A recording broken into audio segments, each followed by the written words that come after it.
Like I've talked about before with the Denver Broncos, it's amazing how quickly NFL life can smack you in the face. So the team just a couple of seasons ago, they were winning a Super Bowl behind an elite defense and a washed-up, done Peyton Manning. That's exactly what it was. But they were a Super Bowl team. They were Super Bowl champions, coming off of a run of 2 Super Bowl appearances in 3 years.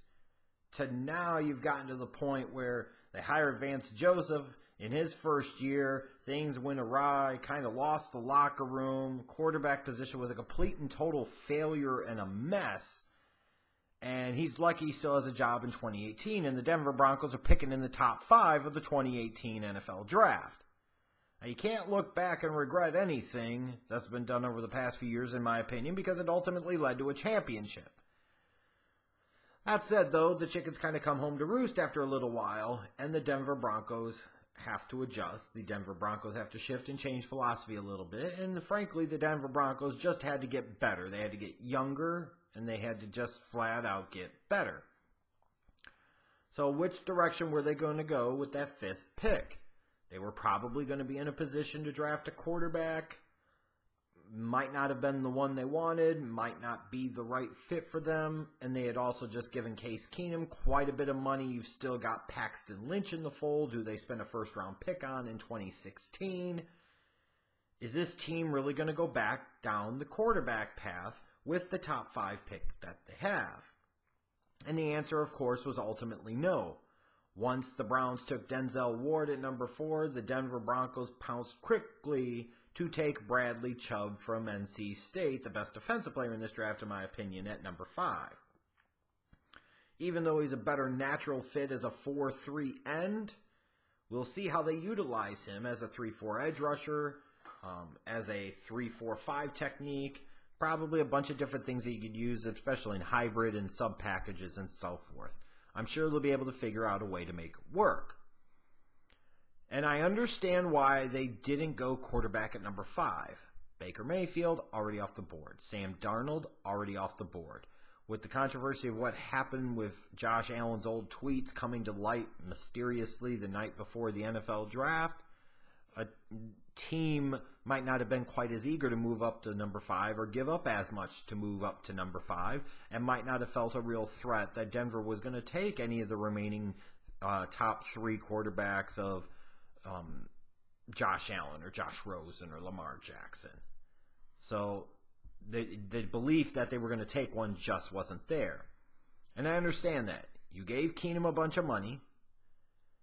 You draft another quarterback in round 1 2 years after drafting Paxton Lynch in round 1.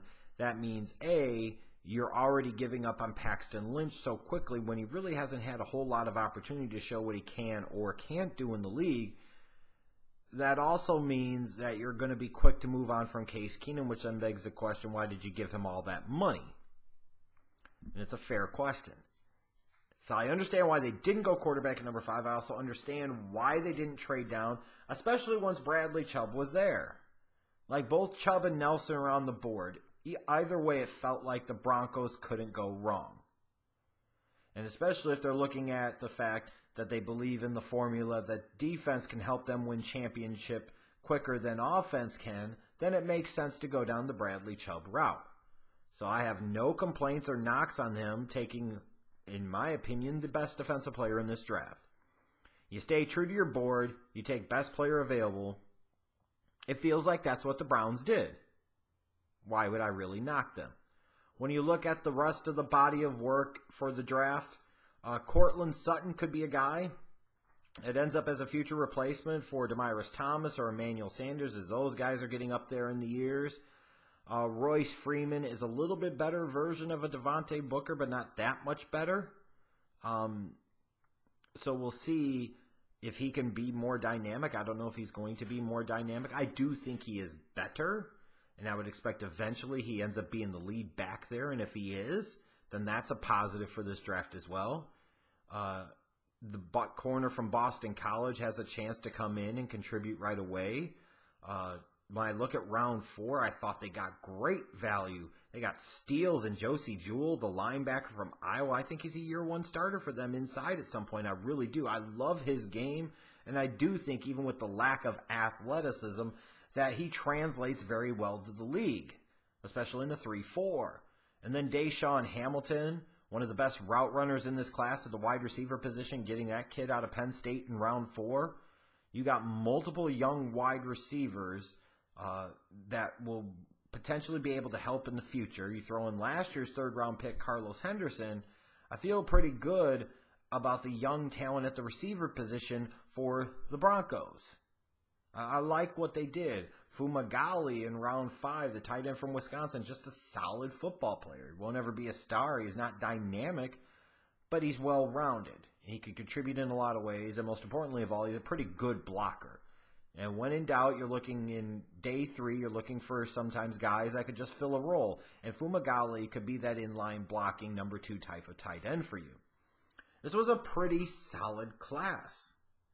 I felt like John Elway really did well here, and it feels like it's the best draft he's had as the leader of the Denver Broncos front office. You got arguably the best defensive player in this draft in round 1. You got a wide receiver that could be, if he learns how to run a little bit better routes and separate a little bit better, you got a guy that could be, worst case scenario, pretty damn good number 2 possession receiver in the NFL. You got potentially a future starting running back, potentially a future starting corner. You got 2 guys in round 4 in Jewell and Hamilton that I think could be future starters for them. This is a really good draft for the Denver Broncos. Now, how much of a difference does it make immediately for them? I'm not really sure. I'm not sure Sutton's going to come in and do a ton right away. I'm also not sure Hamilton's going to come in and do a ton right away.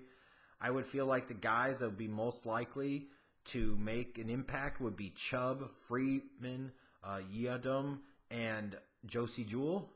But if you got those 4 guys to come in and contribute right away, you feel pretty good about what they've done.